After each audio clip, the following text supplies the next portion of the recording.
ನೋಡ್ರಿ ಮುದ್ದು ಮಕ್ಕಳೇ, ಇವತ್ತು ನಾವು ಇನ್ನೊಂದು ವೇದಿಕ್ ಟ್ರಿಕ್ಕನ್ನು ಕಲಿಯೋಣ. ಹೆಂಗ? ಈಗ ಮೊನ್ನೆ ಸರ್ತಿ ನಾನು ನಿಮ್ಗೆ 2 ಅಂಕಿಗಳಿದ್ದಾಗ 2 ಇಂಟು 2 ಅಂಕಿ ಇದ್ದಾಗ ಗುಣಾಕಾರ ಹೇಗೆ ಮಾಡಬೇಕು ಅನ್ನೋದನ್ನು ಹೇಳ್ಕೊಟ್ಟೆ. ಆದ್ರೆ ಇವತ್ತು ಅದು ಒಂದು ವೇಳೆ 100ಕ್ಕೆ ಸಮೀಪ ಇದ್ರೆ, ಅವ 2 ಅಂಕಿಗಳು 100ಕ್ಕೆ ಸಮೀಪ ಇದ್ರೆ ಹೆಂಗೆ ಅತಿ ವೇಗವಾಗಿ, ಸರಳವಾಗಿ, ನಿಖರವಾಗಿ ಮತ್ತು ಯಾವುದೇ ಟೆನ್ಷನ್ ಇರಲಾರ್ದ ಹೆಂಗೆ ಮಾಡಬೇಕು ಅನ್ನೋದನ್ನು ನೋಡೋಣ. ಈಗ 98 ಗುಂಡ್ಲೆ 96 ಅಂತ ತಿಳ್ಕೊರಿ. ಇವೆರಡು ಏನದಾವ? 100ಕ್ಕೆ ಸಮೀಪ ಅದಾವ. ಆ 100ಕ್ಕೆ ಸಮೀಪ ಅನ್ನೋದಕ್ಕೆ ನಾವು ಏನಂತ ಕರಿತೀವಿ ಅಂದ್ರೆ ಬೇಸ್ ಅಂತ ಕರಿತೀವಿ. ಅಂದ್ರೆ ಬೇಸ್ ಎಷ್ಟು? 100. ಈ 98 100ಕ್ಕಿಂತ ಎಷ್ಟು ಕಮ್ಮಿ ಅದ ಅಂದ್ರೆ 98 ಇದ್ದಿದ್ದು 100 ಆಗ್ಬೇಕಾದ್ರೆ ಇನ್ನೂ ಎಷ್ಟು ಕಮ್ಮಿ ಇದೆ? ಇದಕ್ಕೆ 2 ಕಮ್ಮಿ ಇದ್ದ. ಹೌದಾ? ಈ 96 ಇದ್ದಿದ್ದು 100 ಆಗ್ಬೇಕಾದ್ರೆ ಇನ್ನೂ ಎಷ್ಟು ಕಮ್ಮಿ ಇದ್ದದ? 4 ಕಮ್ಮಿ ಇದ್ದ. ಆಯ್ತಾ? ಇವಾಗ ನಾವೇನು ಮಾಡ್ಬೇಕಂತಂದ್ರೆ 2 4 8.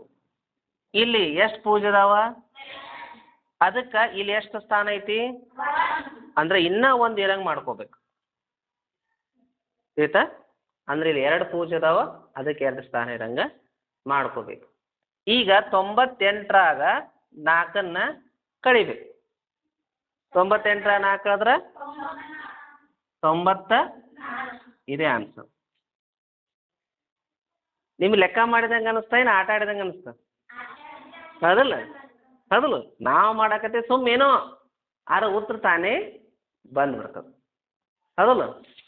ಇದು ಮಾಡಿದ ಸರಿಯೋ ತಪ್ಪು ಅನ್ನೋದನ್ನು ನಾವು ಹಳೆಯ ವೇದಿಕ್ ಟ್ರಿಕ್ ಮೂಲಕವಾಗಿ ಪರೀಕ್ಷೆ ಮಾಡಿ ನೋಡೋಣ. ಇದು ನೆನಪೈತಿ ಸ್ವಪ್ನ? ಯಾರು ಮಾಡ್ತೀರಿ? ನೆನಪೈತಿ? ಬಾ. ಇವುಗಳನ್ನ ನೀವು ದಿನಾ ಪ್ರಾಕ್ಟೀಸ್ ಮಾಡಿದ್ರೆ ಮಾತ್ರ ನೆನಪಿಡ್ತಾವೆ. ಅವಾಗ ಇವತ್ತು ನೀವು ನೋಡಿ ಒಮ್ಮೆ ಮಾಡ್ತೀರಂದ್ರೆ ಬರಲ್ಲ. ಸರಿ ಸರಿ, ನಾ ಇನ್ನೊಮ್ಮೆ ತೋರಿಸ್ತೀನಿ. ಕೊಡು. ಇಲ್ಲೇನು ಮಾಡ್ಬೇಕಾ? 9 9 81, 8 6 48, 9 6 54, 9 8 72. ಇವನ್ನೆಲ್ಲ ಕೂಡಿಸ್ಬೇಕು.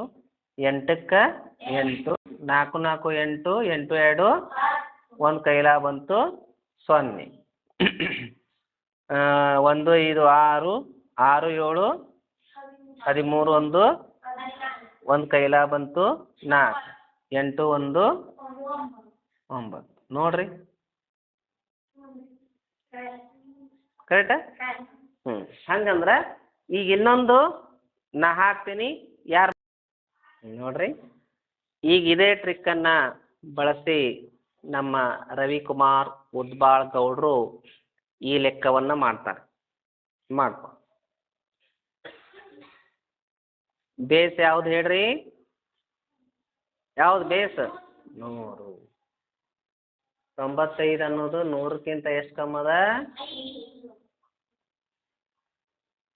94 100ಕ್ಕಿಂತ 6 ಕಮ್ಮಿ.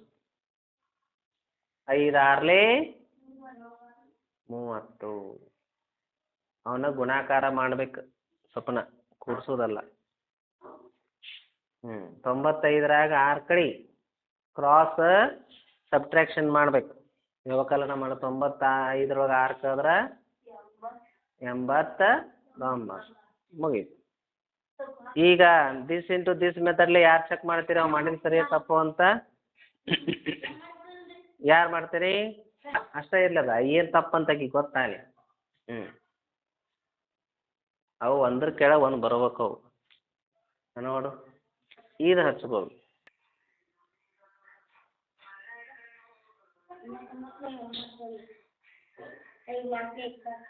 ಏನು ಮಾಡಬೇಡ. ಜಗ ಇನ್ನೋಡ ಜಗ ವಿಚಾರ ಮಾಡ್ಬೇಕು. ಸರಿ. ನೋಡ್ರಿ ಇದೇ ಲೆಕ್ಕವನ್ನು ಈಗ ಇನ್ನೊಂದು ವೇದಿಕ್ ಟ್ರಿಕ್ ಮೂಲಕವಾಗಿ ನಮ್ಮ ಚೆನ್ನಮ್ಮ ಚೀಲ್ದೆನಿ ತಾಯಿಯವರು ಮಾಡ್ತಾರೆ, ಮಾಡಮ್ಮ ತಾಯಿ. ನೋಡ್ರಿ ಒಂದ್ರ ಕೆಳಗೆ ಒಂದು ಕರೆಕ್ಟ್ ಬರ್ಕೋಬೇಕು, ಗುಣಾಕಾರ ಚಿಹ್ನೆ ಹಾಕಬೇಕು. ದಿಸ್ ಇಂಟು ದಿಸ್ ಅಂತ ಬರ್ಕೋಬೇಕು. 9 81, 5 4 20, ನಡಬರ್ಕ ಗುಣಾಕಾರ ಮಾಡ್ಕೋಬೇಕು. 9 4 36, ಓರೆ ಗುಣಾಕಾರ 9 5 45. ಇವನ್ನ ನಡಬರ್ಕ್ ಬರ್ಕೋಬೇಕು ಬಿಡಿ ಸ್ಥಾನವನ್ನು ಬಿಟ್ಟು. ಆಮೇಲೆ ಎಲ್ಲವನ್ನ ಕೂಡಿಸಬೇಕು. 0 ಗೆ 0, 2 6 8, 8 5 13, 1 3 4, 4 4 8, 8 1 9, 8ಕ್ಕೆ 8. ನೋಡ್ರಿ ಆನ್ಸರ್ ಸೇಮ್ ಐತಿ. ಅವ್ರಿಬ್ಬರಿಗೆ ಬರಲಿ ಒಂದು ಚಪ್ಪಾಳೆ. ಆಯ್ತಾ? ಧನ್ಯವಾದಗಳು.